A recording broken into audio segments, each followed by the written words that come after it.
நான் படித்ததில் எனக்கு பிடிச்ச சில வரிகள்ங்க. என்ன அப்படின்னா, தகப்பன் தனக்காக உழைத்ததில்லை, தாய் தனக்காக சமைத்ததில்லை அப்படிங்கிற அந்த வரிகள்ங்க. என்ன அப்படின்னா, நம்மளோட அப்பா வந்து பார்த்தோம்னா அவருக்காக என்றைக்குமே உழைச்சது கிடையாது.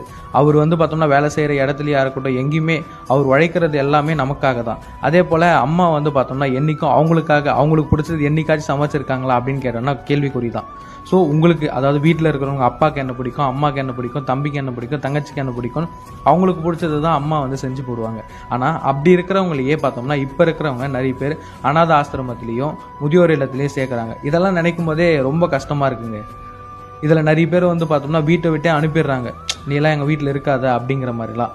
ஸோ இதெல்லாம் பார்க்கும்போது ரொம்ப மனசு கஷ்டமாக இருக்குது. முடிஞ்ச அளவுக்கு நமக்கு சாப்பாடு போட்டு வளர்த்த நம்ம அப்பா அம்மா, அவங்கள என்றைக்குமே கைவிட்டுறாதீங்க. கடைசி வரைக்கும் அவங்கள நல்லா பார்த்துக்கோங்க அப்படிங்கிறது தான் என்னோட ஒரு விருப்பம்.